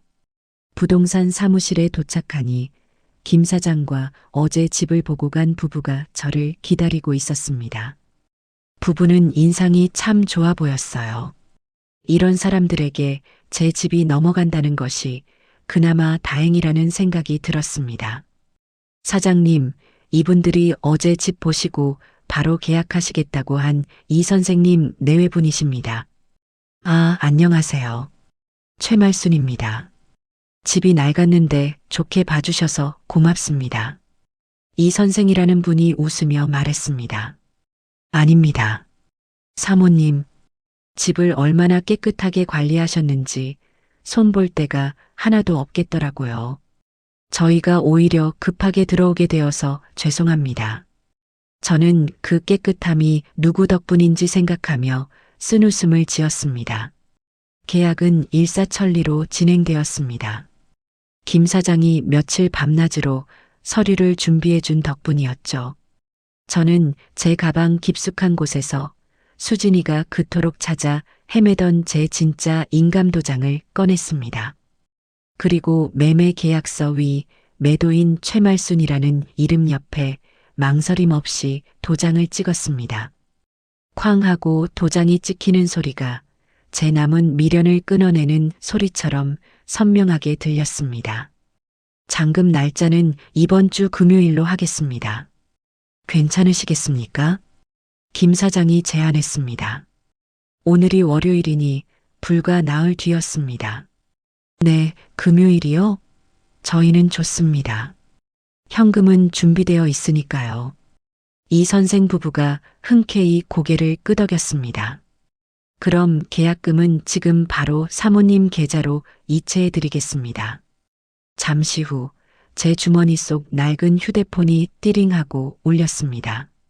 제가 어제 새로 만든 그 비밀 계좌로 제 평생 만져본 돈 중에 가장 큰 액수의 일부가 계약금이라는 이름으로 들어왔습니다. 저는 조용히 휴대폰 화면을 껐습니다. 모든 것이 순조로웠습니다. 그럼 금요일 오전에 이삿짐 센터랑 같이 오겠습니다. 잔금 치르고 바로 입주하는 걸로 알겠습니다. 네, 그렇게 하시죠. 그날 집이 좀 시끄러울 수도 있는데 양해 바랍니다. 저는 의미심장한 말을 남기고 부동산을 나왔습니다. 해가 중천에 떠 있었지만 제 마음은 오히려 차분했습니다. 이제 주사위는 던져졌습니다. 그날 저녁 저는 일부러 더 기운 없는 척 금방이라도 숨이 넘어갈 듯한 연기를 하며 집으로 돌아갔습니다. 아니나 다를까 재원이와 수진이가 거실에서 저를 기다리고 있더군요. 평소에는 거들떠보지도 않던 녀석들이었죠. 엄마, 왜 이렇게 늦게 왔어? 전화도 안 받고. 재원이가 걱정스러운 척 달려왔습니다. 어머님, 큰 병원은 예약하셨어요? 의사가 뭐래요? 수진이도 가짜는 연기를 펼쳤습니다. 저는 소파에 쓰러지듯 주저앉으며 한숨을 내쉬었습니다. 됐다, 다 소용없어. 의사가 마음의 준비를 하란다. 제 말에 재원이의 얼굴은 하얗게 질렸습니다. 엄마, 그게 무슨 말이야? 똑바로 말해봐. 하지만 수진이는 달랐습니다. 그녀는 재원이의 허벅지를 꼬집으며 왜 오버하냐는 듯한 눈빛을 보냈습니다. 그녀의 입꼬리가 미세하게 올라가는 것을 저는 놓치지 않았죠. 재원아, 엄마가 미안하다. 너 장가도 보냈으니 이제 다 됐다고 생각했는데. 저는 일부러 눈물까지 찔끔 보였습니다. 재원이는 엄마 라고 외치며 제 손을 잡았지만 수진이는 그런 재원이를 한심하다는 듯 쳐다보더군요. 그날 밤 녀석들은 제 시한부 선고를 기정사실로 받아들인 듯 했습니다. 아니나 다를까 그날 밤늦게 재원이가 조용히 제 방문을 두드리고 들어왔습니다. 녀석의 얼굴은 수심으로 가득 차 있었지만 그게 저를 위한 걱정은 아니라는 것을 저는 잘 알고 있었죠. 엄마 주무세요? 아니다. 잠이 와야 자지. 재원이는 낡은 교자상 앞에 무릎을 꿇고 앉았습니다. 그리고 한참을 뜸을 들이다가 어렵게 입을 열었죠. 엄마, 저기 수진이가 그러는데. 또 수진이 타령이었습니다. 제 아들은 이제 자기 머리로는 아무 생각도 못하는 등신이 되어버린 겁니다. 엄마, 어차피 몸도 안 좋으시고 병원도 계속 다니셔야 하잖아요. 이 집 관리하는 것도 힘드실 테고. 본론만 말해라. 피곤하다. 제 차가운 말에 녀석이 움찔했습니다. 그게 그러니까 이 집 그냥 제 앞으로 명예 이전해 주시면 안 돼요? 드디어 올 것이 왔습니다. 제가 아들이니까 제가 집주인이어야 엄마 병원비 때문에 대출이라도 받고 뭐든 할 거 아니에요. 수진이도 그게 마음이 편하겠다고 하고요. 병원비. 그럴듯한 핑계였습니다. 하지만 녀석의 눈동자는 탐욕으로 흔들리고 있었습니다. 제가 죽고 나면 이 집이 온전히 자기 것이 될 텐데 혹시라도 제가 마음을 바꿔 집을 팔아버리거나 다른데 기부라도 할까봐 미리 선수 치려는 속셈이었죠. 저는 재원이를 물끄러미 바라보았습니다. 제가 목숨처럼 아끼던 아들이었습니다. 하지만 지금 제 앞에는 어미가 죽는다는데 병원비보다 집 명의를 먼저 걱정하는 낯선 남자가 앉아있을 뿐이었습니다. 생각 좀 해보마. 머리가 아프다. 엄마, 지금 그게 나가봐. 피곤해. 재원이는 무언가 더 말하려다 제 단호한 태도에 입을 다물고 방을 나갔습니다.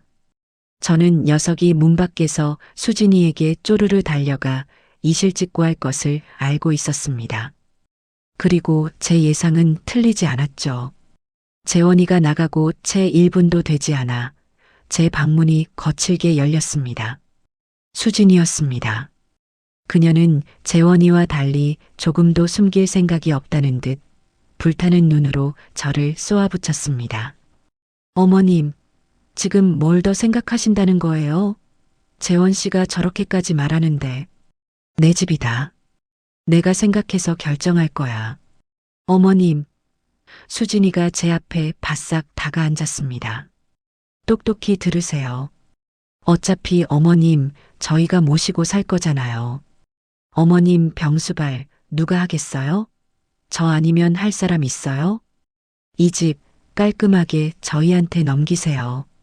그게 어머님도 편하고 저희도 어머님 정성껏 모실 수 있는 길이에요. 서로 좋은 게 좋은 거잖아요.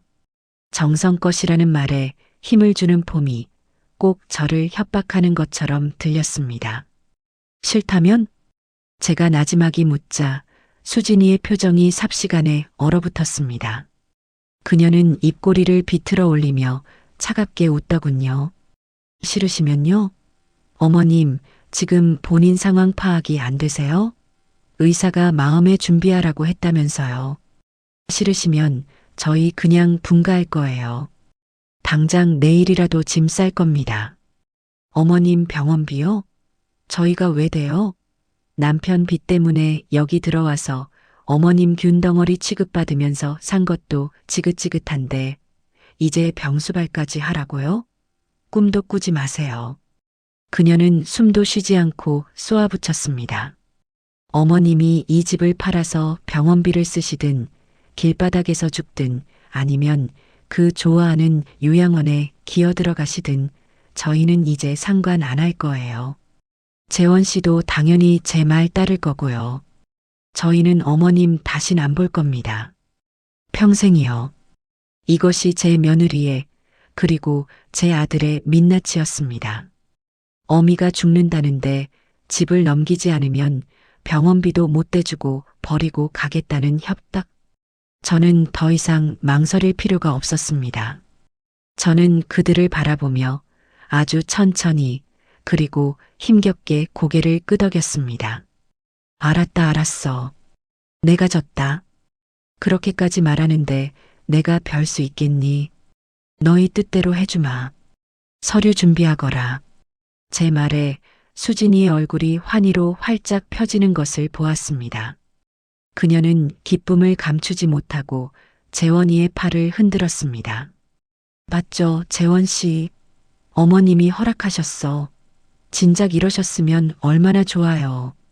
그녀는 당장이라도 춤이라도 출 기세였습니다.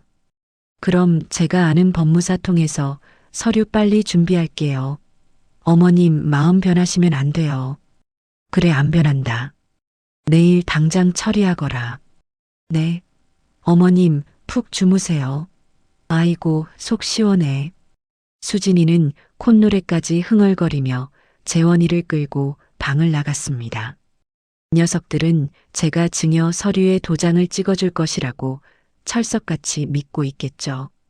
저는 닫힌 방문을 바라보며 차갑게 웃었습니다. 그래, 너희 소원. 아주 비싼 값으로 들어주마. 너희가 그토록 원하던 그 서류가 너희 인생을 나락으로 떨어뜨릴 서류가 될 줄은 꿈에도 모르고 있겠지. 저는 그들의 승리에 찬 웃음소리를 들으며 금요일 아침이 오기만을 기다렸습니다. 다음 날 아침 수진이는 어젯밤의 흥분이 가라앉지 않은 듯 평소와 달리 아주 상냥한 태도로 제 방문을 두드렸습니다. 어머님, 주무셨어요? 아침 진지 차려드릴까요? 진지. 며느리 입에서 그 단어를 들어본 것이 얼마만인지 모르겠습니다. 제가 죽는다니, 집을 넘겨준다니, 그제야 제가 사람으로 보이기 시작한 모양이었죠. 됐다. 입맛 없다. 너는 법무사인가 뭔가 그거 알아본다더니 어찌 되었느냐. 아, 네. 지금 바로 만나러 가려고요. 어머님, 법무사님이 그러시는데 어머님 신분증이랑 제일 중요한 인감도장이랑 인감증명서가 필요하대요. 그것만 있으면 오늘이라도 당장 서류 접수할 수 있다던데. 수진이가 제 눈치를 살피며 말했습니다. 도장과 신분증, 제 모든 재산을 넘길 수 있는 가장 중요한 물건들이었죠. 그래, 그게 어디 있더라. 내가 늙어서 잘 모르겠네. 저는 일부러 기억이 안 나는 척 머리를 짚었습니다. 어머님, 그게 무슨 말씀이세요? 장롱 서랍이나 그런 데 없어요? 빨리 찾아보세요. 오늘 처리해야 한다고요. 수진이가 제 방으로 멋대로 들어와 서랍을 뒤지려고 했습니다. 가만두거라. 내가 찾는다. 저는 녀석을 제지하고 장롱 맨 아래 서랍, 낡은 편지함 속을 뒤적였습니다. 그리고 그 안에서 제가 시장에서 5,000원 주고 판 아무데나 쓰던 막도장을 하나 꺼냈습니다. 이건가? 수진이는 제 손에서 도장을 낚아채듯 가져갔습니다. 도장에 새겨진 최말순이라는 이름을 확인하고는 얼굴이 환해졌죠. 맞네요. 아이고, 어머님. 이걸 이렇게 깊이 숨겨두시면 어떡해요. 그럼 신분증은요? 신분증은 내 지갑에 있다. 저는 제 지갑에서 신분증을 꺼내 건넸습니다. 수진이는 그것들을 마치 전리품처럼 소중하게 자기 가방에 챙겨 넣었습니다. 좋아요. 그럼 저 법무사 만났다가 동사무소 가서 인감증명서 떼고 와. 인감증명서는 본인이 가셔야 한다던데. 어머님, 저랑 같이 동사무소 가실 수 있죠? 아이고, 나 죽는다. 저는 타이밍 좋게 교자상 위로 쓰러지는 신용을 했습니다. 어제 너희랑 얘기하고 기운을 다 썼는지 도저히 한 발짝도 못 움직이겠다. 내일 가자. 응? 네. 어머님, 지금 그게 무슨... 수진이가 기가 막힌다는 듯 소리쳤습니다. 하지만 저는 눈을 감고 신음소리만 냈죠. 나 죽는다, 나 죽어. 아, 진짜. 이 중요한 때에. 아, 저 늙은이가 진짜. 수진이는 분을 이기지 못하고 제 방에서 발을 쿵쿵 구르며 소리쳤습니다. 하지만 곧 죽는다는 시어머니를 억지로 끌고 갈 수는 없었겠죠. 알았어요. 알았다고요. 그럼 오늘은 제가 법무사랑 서류 먼저 준비하고 있을 테니까. 내일은 아침 일찍 저랑 무조건 동사무소 가시는 거예요. 아셨어요? 그래. 내일은 꼭 가마. 수진이는 막도장과 제 신분증을 챙겨 들고 분이 안 풀리는 얼굴로 쾅 소리 나게 현관문을 닫고 나갔습니다. 저는 닫힌 문을 보며 조용히 웃었습니다. 그래, 수진아. 어디 실컷 뛰어다녀 보거라. 어차피 그 도장으로는 너가 할 수 있는 게 아무것도 없을 텐데. 저는 그녀가 그 막도장을 들고 법무사에게 갔다가 문전박대를 당하고 돌아올 모습을 상상했습니다.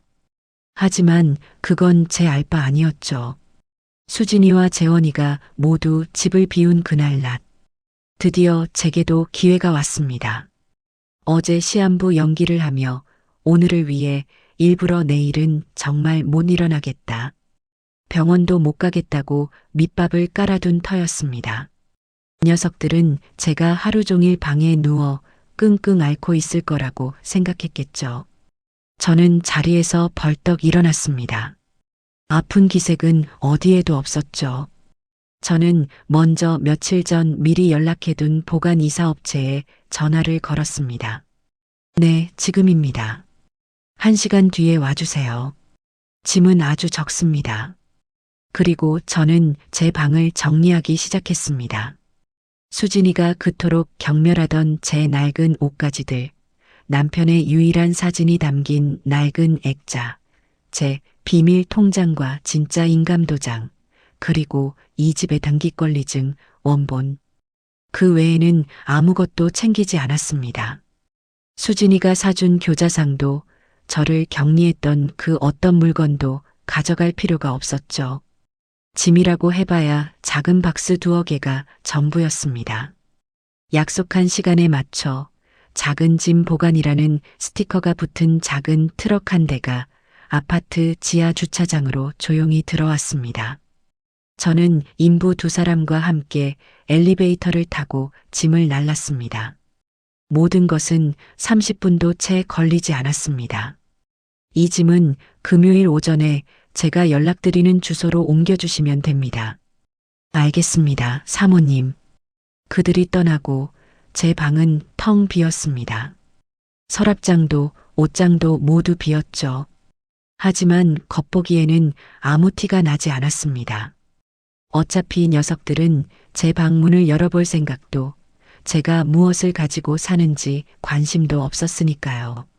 저는 다시 침대에 누워 가장 고통스러운 표정으로 신음소리를 내기 시작했습니다. 아이고, 나 죽는다. 아니나 다를까 저녁이 되어 돌아온 수진이는 불같이 화를 내며 제 방문을 열어젖혔습니다. 어머님, 지금 저 가지고 노셨어요? 이거 가짜 도장이잖아요. 법무사님이 이거 말고 인감도장 가져오셔야 한다고. 망신당한 거 알아요? 그리고 인감증명서는 본인이 직접 떼셔야 한다고요. 그녀는 제게 막도장을 집어던졌습니다. 내일은 정말 하늘이 두 쪽 나도 저랑 동사무소 가셔야 해요. 저 또 연차 썼으니까 딴말하기만 해봐요.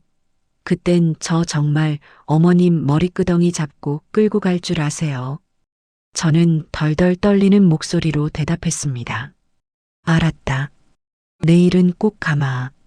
수진이는 진짜 답답해. 라고 소리치며 문을 쾅 닫고 나갔습니다. 수요일, 목요일. 이틀의 시간이 지옥처럼 흘러갔습니다. 저는 내일은 가자, 아이고, 오늘은 도저히 안 되겠다라는 변명으로 시간을 끌었습니다. 수진이는 이제 폭발하기 일보 직전이었습니다. 그녀는 제 방에 밥도 넣어주지 않았습니다. 동사무소 가시기 전까진 국물도 없을 줄 아세요. 라며 으름장을 놓았죠. 저는 며칠 전 사다 둔 빵으로 허기를 채우며 버텼습니다. 굶어 죽어도 이틀 뒤면 끝이었습니다. 목요일 밤 수진이가 제 방에 마지막 통첩을 하러 들어왔습니다. 어머님, 내일 아침 9시입니다. 9시까지 현관에 안 나와 계시면 저 정말 구급차 불러서 어머님 병원에 쳐넣어 버릴 거예요.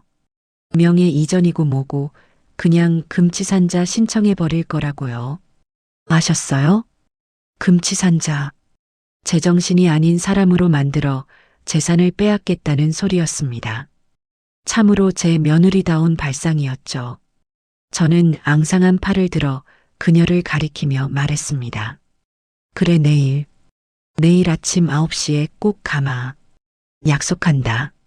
흥, 두고 보죠. 수진이는 의심의 눈초리를 거두지 않고 방을 나갔습니다. 저는 그날 밤 한숨도 자지 않았습니다. 텅 빈 방 안에서 낡은 침대에 누워 40년 전 이 집에 처음 이사 왔던 날을 떠올렸습니다. 남편과 재원이의 손을 잡고 얼마나 기뻐하며 이 현관문을 열었던가. 여보, 나 잘하는 거 맞죠? 당신도 이해해 줄 거죠? 저는 어둠 속에서 조용히 물었습니다. 대답은 없었지만 저는 이미 답을 알고 있었습니다. 드디어 금요일 아침이 밝았습니다. 운명의 날 금요일 아침이었습니다. 저는 동이 트기도 전인 새벽 5시에 눈을 떴습니다. 이틀간 빵 몇 조각으로 연명했더니 백가죽이 등에 붙은 것 같았지만 정신은 오히려 더 맑았습니다. 어젯밤 수진이가 내일 아침 9시라는 시한부 통보를 했었죠. 녀석들은 제가 그때까지 방구석에서 끙끙 앓고 있을 거라 생각했겠죠. 저는 텅 빈 옷장에서 유일하게 남겨두었던 제 옷 중에 가장 단정하고 깨끗한 외출복을 꺼내 입었습니다.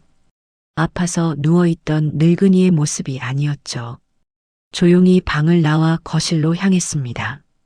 안방에서는 재원이와 수진이의 숨소리가 고르게 들려왔습니다. 저는 곧장 부엌으로 향했습니다. 그리고 수진이가 저에게 접근을 금지했던 그 깨끗한 메인 냉장고 문을 활짝 열었습니다. 각종 유기농 식품과 밀키트 사이에서 쌀통을 찾아냈습니다. 저는 제 몫의 쌀을 씻어 밥솥에 앉혔습니다. 그리고 냉동실 구석에 박혀있던 마른 멸치와 다시마를 꺼내 냄비에 넣고 육수를 내기 시작했죠. 수진이가 기겁하던 냄새나는 음식. 제 마지막 만찬은 된장국이었습니다. 보글보글 구수한 된장 냄새가 깨끗하던 부엌을 가득 채우기 시작했습니다. 저는 그동안 서름이라도 풀듯 일부러 환풍기도 켜지 않았습니다. 밥이 다 되고 국이 끓어오를 무렵 저는 식탁으로 향했습니다. 의자는 3개뿐이었죠.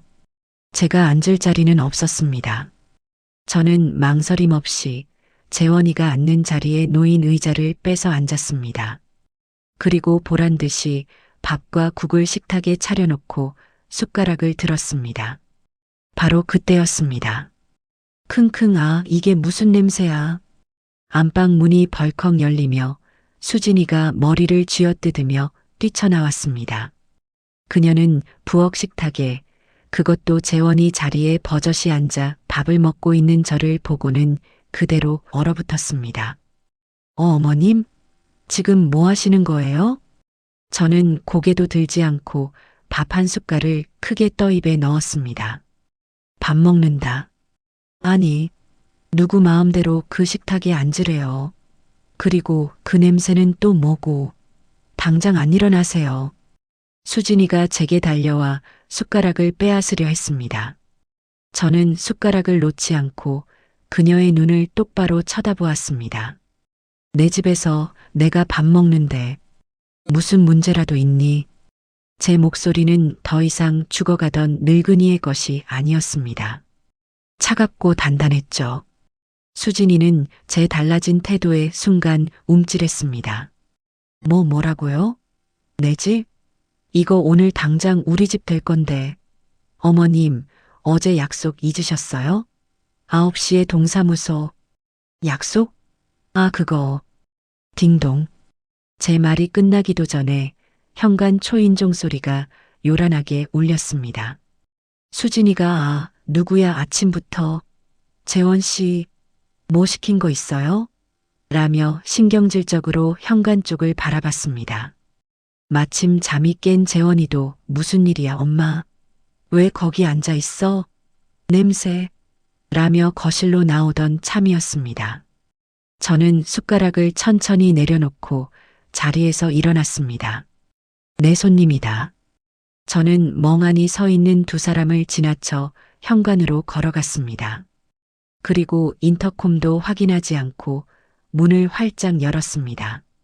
문 밖에는 제 예상대로 김 사장과 이 선생 부부가 서 있었습니다. 그리고 그들 뒤로는 파란색 작업복을 입은 이삿짐 센터 직원 대여섯 명이 늠름하게 대기하고 있었죠. 어머님, 이분들은 누구? 재원이가 당황해서 말을 더듬었습니다. 수진이는 이삿짐 센터 직원들을 보자마자 표정이 굳었습니다. 뭐예요? 저희 이사 안 가는데요. 잘못 찾아오셨어요. 김 사장이 정중하게 한 걸음 앞으로 나섰습니다. 잘못 찾아온 거 아닙니다. 사모님. 오늘 이 집 잔금 치르고 이사 들어오시는 날입니다. 여기 이 선생님 내외분이 새 집주인 되십니다. 네. 뭐라고요? 수진이와 재원이의 얼굴이 동시에 하얗게 질렸습니다. 수진이는 믿을 수 없다는 듯 저를 돌아보았습니다. 어머님, 이게 다 무슨 소리예요? 새 집주인이라니. 집을 팔았어요? 재원이의 목소리가 염소처럼 떨려 나왔습니다. 저는 제 평생 가장 환한 미소를 지어 보였습니다. 물론 그들에게는 악마의 미소처럼 보였겠죠. 그래, 팔았다. 거짓말 마세요. 어제 저랑 명예 이전하기로 약속했잖아요. 도장도 주고 신분증도. 아, 그거. 저는 안주머니에서 제 진짜 인감도장과 진짜 신분증을 꺼내 보였습니다. 너가 가져간 건 그냥 시장에서 판 5,000원짜리 막도장이야. 신분증은 어젯밤 너가 잠들었을 때 지갑에서 다시 가져왔고. 뭐? 수진이는 그제야 모든 것을 깨달았다는 듯 비명을 질렀습니다. 이 늙은 여우가 감히 우릴 속여? 재원 씨, 뭐해? 저 늙은이 안 맞고. 재원이는 완전히 넋이 나간 채 저와 이삿짐 센터 직원들을 번갈아 보며 중얼거렸습니다. 엄마, 어떻게 우리한테 이럴 수 있어? 집을 팔아? 저는 그런 아들 녀석에게 천천히 다가갔습니다. 내가 너희한테 어떻게 이럴 수 있냐고? 제 목소리가 거실에 울려 퍼졌습니다. 김 사장도 새 집주인도 이삿짐 센터 직원들도 모두 우리를 주목하고 있었죠. 그 말 너희가 나한테 했던 짓을 생각하고 다시 해보렴. 저는 수진이를 똑바로 바라보았습니다. 수진아, 너 그랬지. 나랑 같은 밥상에서 밥 먹기 싫다고. 냄새나고 더럽다고. 내가 이 집에 있는 게 역겹다고 했지. 제 말에 수진이의 얼굴이 새빨갛게 달아올랐습니다. 김 사장과 새 집주인 부부의 표정이 싸늘하게 굳는 것이 보였습니다. 그래, 내 소원대로 해줬다. 저는 활짝 웃었습니다. 너가 그렇게 손도 대기 싫다는 시어머니 밥상, 이제 평생 볼일 없게 해줬어. 저는 어제 미리 현관에 빼놓았던 제 작은 짐가방을 들었습니다. 여긴 이제 내 집 아니다. 너희도 마찬가지야. 저는 이삿짐 센터 직원들을 향해 고개를 까딱했습니다. 저기 안방이랑 건넌방에 있는 짐들. 저 두 사람 물건입니다. 싹 다 빼서 1층 화단 앞에 내려놔 주세요. 이분들이 새 주인이시니까 빨리 비워드려야죠. 네, 사모님. 직원들이 일사불란하게 빈 박스를 들고 안방으로 향했습니다. 안 돼. 수진이가 미친 사람처럼 소리치며 그들 앞을 막아섰습니다. 당신들 뭐야? 남의 집에 함부로 들어오지 마. 경찰에 신고할 거야. 이건 우리 집이야. 김 사장이 매매 계약서를 꺼내 들었습니다. 사모님, 법적으로 오늘부로 이 집 소유권은 이 선생님 부부에게 있습니다. 집행관 부르기 전에 좋게 나가시죠. 싫어. 못 나가. 재원 씨, 뭐 하냐고. 저것들 안 끌어내고. 하지만 재원이는 그 자리에 주저앉아 넋나간 사람처럼 엄마라는 말만 반복할 뿐이었습니다. 저는 그런 두 사람을 마지막으로 한번 쳐다보았습니다. 그리고 새 집주인 부부에게 정중하게 고개를 숙였죠. 이사 첫날부터 소란스럽게 해서 정말 죄송합니다. 짐은 금방 빠질 겁니다. 집 관리는 저 며느리가 아주 깨끗하게 해놔서 아마 손볼 곳도 없을 겁니다. 새 집주인 아주머니가 제 손을 잡으며 말했습니다. 아닙니다. 사모님 그동안 고생 많으셨어요. 저는 그 말을 끝으로 현관문을 향해 걸어갔습니다. 수진이가 제 머리채라도 잡을 듯이 달려들었지만 이삿짐 센터 직원이 앞을 막아섰습니다. 가지마. 이 늙은 여우야. 내 집 내놔. 당장 이 계약 취소하라고. 저는 문을 열고 나가려다 마지막으로 재원이를 돌아보았습니다. 아, 그리고 재원아. 너희가 그토록 원하던 너희 집에서 너희끼리 깨끗하게 한번 잘 살아보거라. 저는 덧붙이는 것을 잊지 않았습니다. 길거리에서 저는 그 말을 끝으로 지옥 같았던 그 집을 나왔습니다. 제 등 뒤로 수진이의 악에 바친 비명소리와 재원이의 절망적인 울음소리, 그리고 이삿짐 센터 직원들이 짐을 빼내는 소리가 뒤엉켜 들려왔지만 저는 단 한 번도 뒤돌아보지 않았습니다. 아파트 1층 현관을 나서자 눈부신 아침 햇살이 제 얼굴 위로 쏟아졌습니다. 저는 깊게 숨을 들이마셨습니다. 40년 만에 처음 맛보는 듯한 아주 달고 시원한 공기였습니다.